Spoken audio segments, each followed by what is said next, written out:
Hello and welcome to the Useful Content Podcast.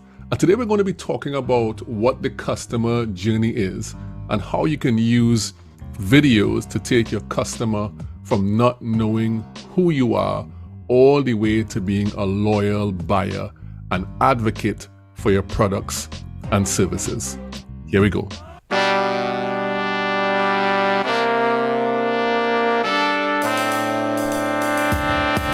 Teaching you to make useful content so that you can build long-term relationships with the people that matter to your business.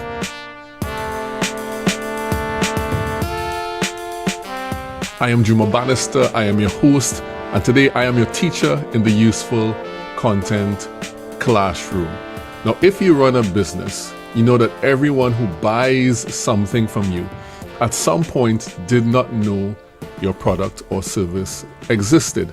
So they may have a need, but they are ignorant that you could help with that need. Now, when they finally decide to buy from you, if the product or service that you are offering meets their needs at the price that they are willing to pay and is given with great service, obviously, or in other words, they get value from that product or service, then two things happen. The first thing that happens is that when they need that particular product or service again, they will continue to buy from you because you've provided them with great service, you've given them value for their money, and you've continued to show them that you are someone who they can trust in order to get what they need to solve the problems that they have. And so they become a loyal customer based on that experience that they have had with you. The second thing that happens is that they most likely will not keep that good experience to themselves.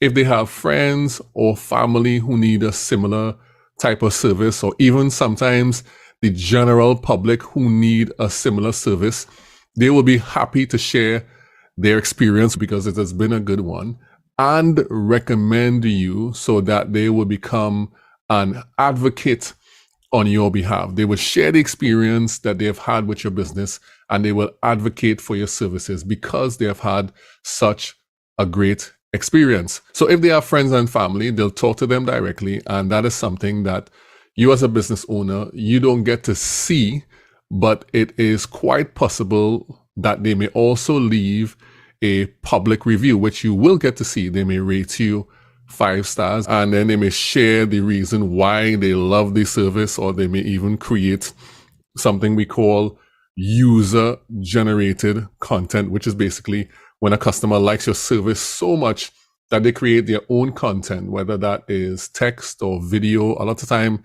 it comes across as video on how great your product or your service was, or how they had a positive experience with your product or service. Now, having a loyal customer who privately advocates on your behalf, who recommends your service to others, and who publicly endorses you and may even make content about how great your service is the ultimate customer to have. These are the types of customers we should be aiming to create as business owners. But here's the thing, a customer does not just end up there. A customer does not just end up as someone who is a repeat buyer and who shares their good experiences they have had with you. There is a process in between them not knowing that your service or your product exists, moving all the way down to being a loyal customer and advocate for your business. And that something is called the customer journey. And that's what we want to talk about today, because the content you create impacts the customer journey. So let me explain further and let's think about it another way. Your ideal customer, the person who you would love to buy from you, has hundreds, thousands, and sometimes even millions of options that they may not know about. What works in your benefit is that most of these options, the majority of these options, are positioned badly in the market, which means that they don't know who they are, so they come across as generic and they look and sound the same as everyone else. Hopefully that's not referring to your business. Hopefully you're different and you stand out. And so If your business is generic, the ideal customer is not likely to find or choose you because you get lost in a sea of vanilla, right? And some of these businesses who may have a product or service that the customer wants, they may have bad branding or bad marketing, which it could be that their messaging is not clear or appropriate for the person that they want to buy from them. So they're fighting their own uphill battle in terms of being seen and visible by their ideal customers. And then there may be cases where some of them are not marketing at all, or they're not doing very good marketing at all, little to none. And so those are the ones that are easy to overcome, because if you're marketing and they are not, then you don't really have to fight or battle with them too much. You're already ahead of the game. Now, if you do your job well as a business owner, as a marketer for your business, what you will be fighting with are a small group of people, who are well positioned in the market. They can clearly communicate who they are. They know their ideal customers, and they have a clear message, and they communicate that message consistently. These people are your actual competition. And the reason for that is that these people create a demand for their service. These people who have good marketing, good messaging, good positioning create a demand for their service. And this is a space that you want to compete in when you put out your content.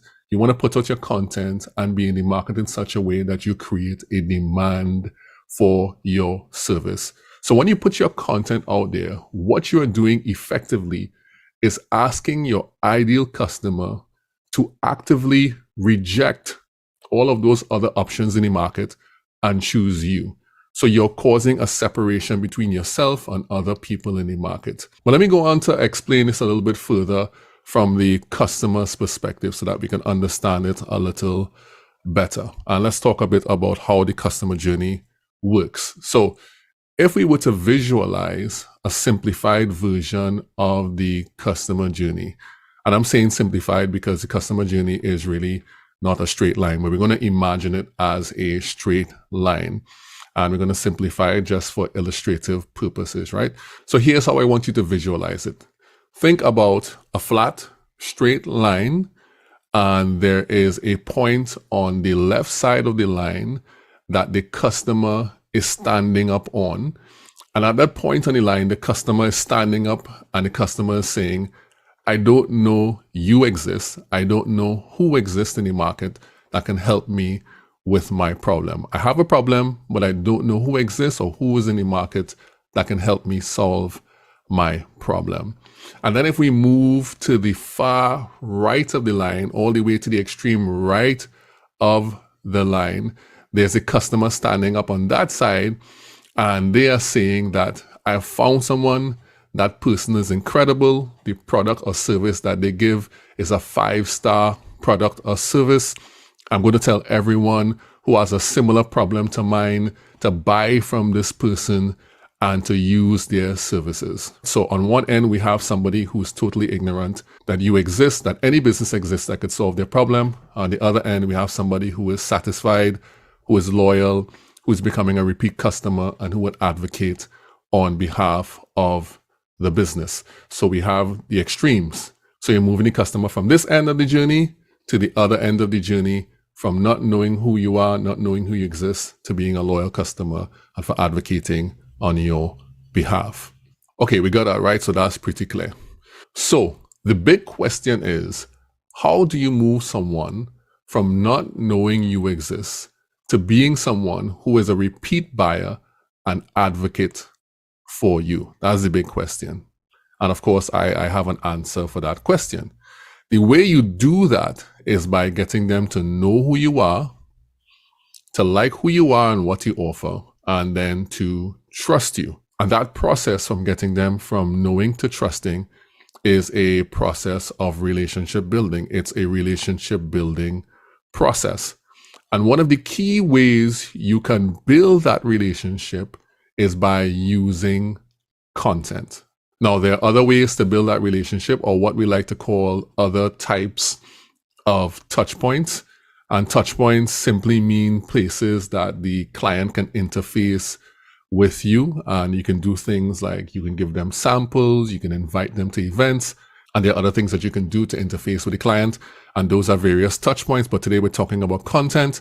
But creating content and videos in particular is one of the most high return, cost effective ways to build that relationship and carry a customer from not knowing who you are all the way to being a loyal customer and advocating on your behalf.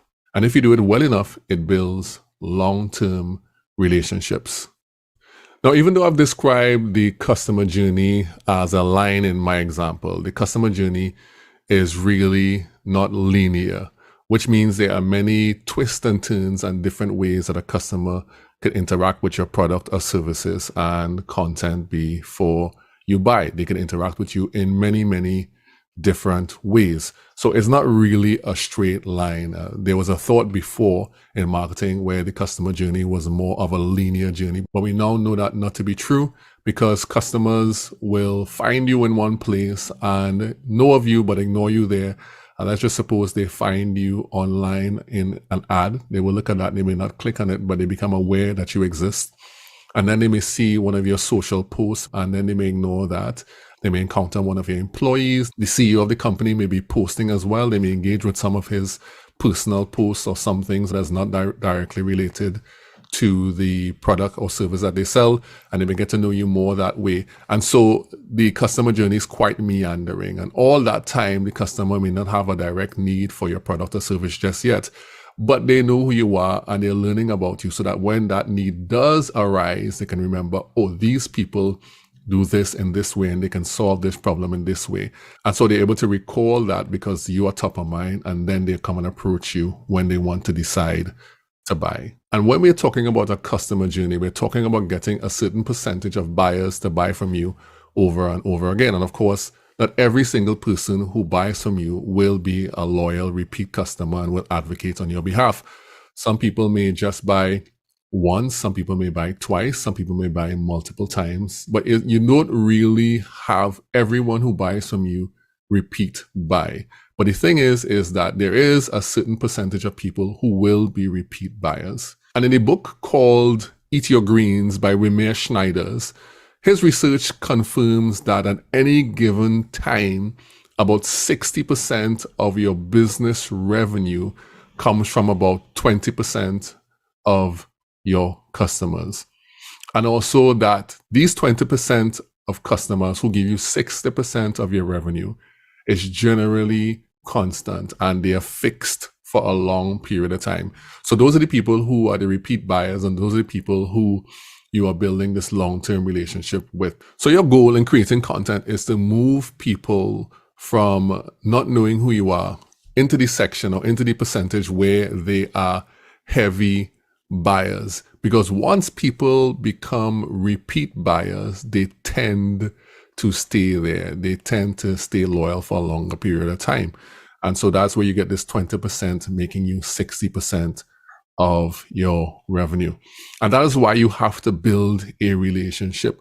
And that is why I believe the purpose of content is to build relationship. Once someone is in the market for what you sell, you want to be able to move them skillfully and efficiently along the customer journey to be in that 20% of loyal buyers. You don't just want one-time buyers. You want repeat buyers or people who would advocate on your behalf.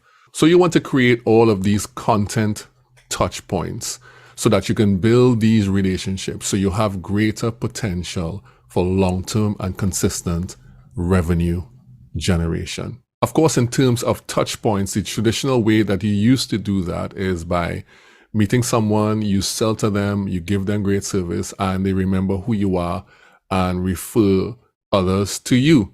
So you had to invest a lot of time in building these personal relationships. And that is probably still the best way to go and still very effective for certain types of businesses and for certain size of businesses.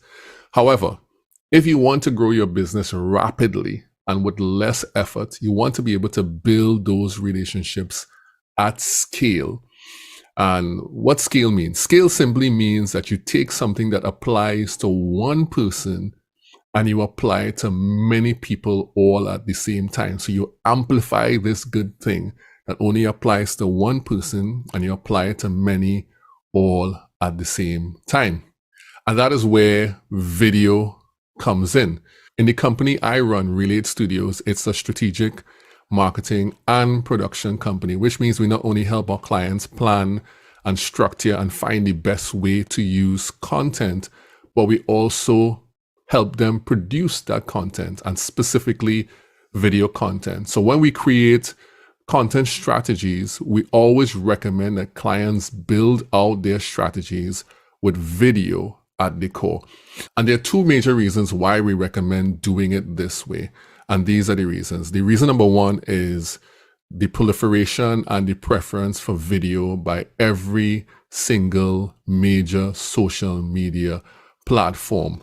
Every single social media platform now is using or carries video. And to prove this, let me just share with you how these platforms are using videos. And you will see that there's actually an emphasis on video. So you'll be losing out if you don't use video. So let me first start with YouTube. So YouTube is the platform for long form video, as we all know. You can do an almost unlimited length of video on YouTube. And of course, they have short form in the form of shorts, and also you can go live on YouTube. Facebook uses 4 different types of videos, including stories, reels, and lives. And you can go up to 240 minutes of video on Facebook. Instagram has at least 3 different types of videos, including video reels, lives, and stories. And you can go up to 60 minutes of recording on Instagram. And we all know Threads was launched as a part of the Meta family. So it goes along with Facebook and with Instagram. And on launch, Threads had up to 5 minutes of video. And of course, there's Twitter that allows up to 2 hours if you have the paid version of Twitter. Oh, I shouldn't just say Twitter. Twitter, or X, is being rebranded by Elon Musk. You get up to 2 hours with Twitter or X Blue. That's the professional version. And if you don't have that, you have up to 220 seconds of video on Twitter or X. On LinkedIn, you get videos up to 15 minutes, and you have to upload that from desktop. And you get live videos, I believe, up to 4 hours. In recent time, I uploaded a 14-minute and 57-second video, almost maxing out LinkedIn's video limit. So I know it's possible to upload a long video on LinkedIn and have it do well as well. And on Pinterest, you can upload videos up to 15 minutes. And on TikTok, you can upload videos up to 10 minutes long. So the second reason we tell our clients to center their content strategy around video is because you can make every single type of content out of a long form video. So long form video comes in the form of, you can do a live video or a live show, or you can do a video podcast. And out of that, you can have shorter videos, which can be used on YouTube. Of course, if you are doing your video live, it can stream to multiple platforms, including YouTube. And you can have a shorter version of those videos edited down. Let's just say your podcast or your live show is 45 minutes. You can make a shorter video inside of that is 5 to 10 minutes if you have segments inside of your live show. And then out of the long form video, you can also create shorter form video clips from that live show or that video podcast, which could be 1 to 5 minutes. In addition to that, you can take the transcript from the long form podcast and create a blog post. That text can be then repurposed as text posts for places like LinkedIn and Facebook. And then you can use the shorter version of the text for places like Threads and places like X. And then you can take those things and create graphics out of them, take the points you made inside of the long form video and turn them into carousels. There is a plethora of ways that you can repurpose your long form video into other types of content. So if you start in long form video, you give yourself opportunities to take that long form content and create multiple pieces of image, of text, of video content that you can use to amplify and 10x and 20x the reach of your content over a period of time. And it's one of the best ways to continue to add into your content library fast and to build it up so that you have something that you can continually use in order to market your company and your business on social media. All right, so now let's connect those two dots. Let's connect the customer journey and how you can use video in the customer journey. So along the customer journey, there are different stages of awareness. Along the customer journey, there are different stages of the customer getting to know you. So let's just categorize it in 3 categories. There's a point where the customer is becoming aware of you. They don't know, and they're becoming aware of you. There's another point where they're aware of you, but now they know what problem you solve, and they're considering buying from you. They're in this consideration stage.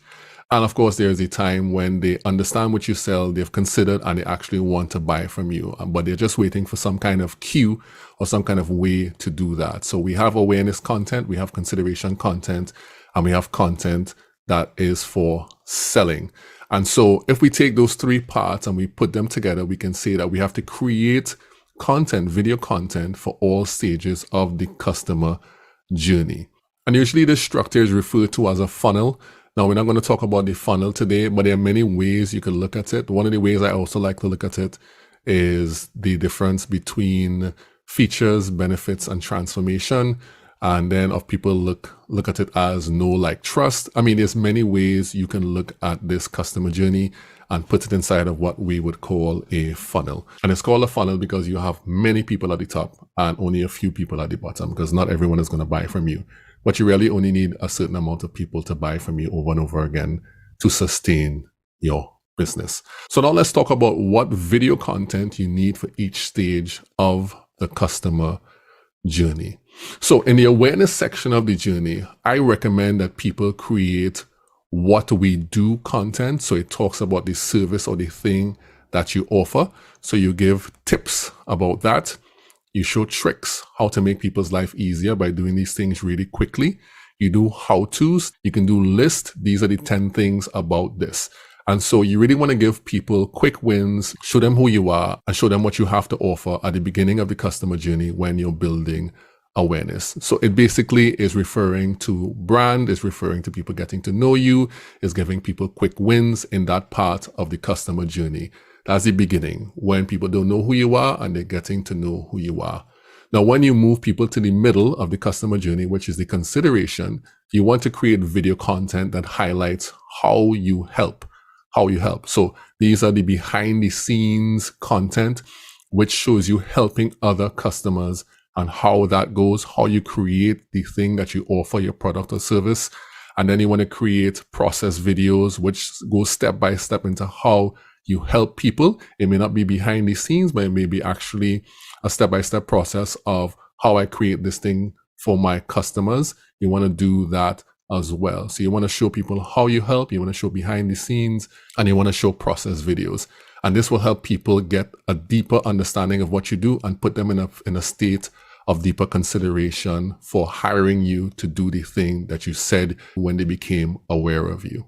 And the last kind of video content you want to create for the selling part of the customer journey is what we've done type of content. So these things are going to consist of client testimonials, people you've actually served, getting on video, creating content in order to show people, yes, these people have served me, this is what they've done. And those are highly effective types of content, because when customers see other customers, real people, talking about how you've helped them, they then can put themselves in the shoes of those customers and trust even faster.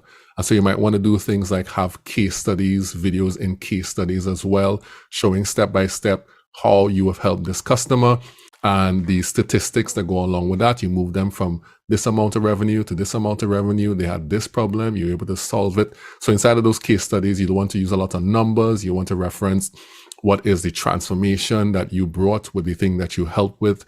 You'll want to say, well, the person had this problem, this was their state before, and this is the state that they're in now. So you essentially are showing befores and after. And inside of those types of contents, you want to have strong selling call to actions like buy now, or contact us now, or fill out this form here, or something that somebody can click on immediately in order to go and buy, to sign up, to book a meeting, all of those different things.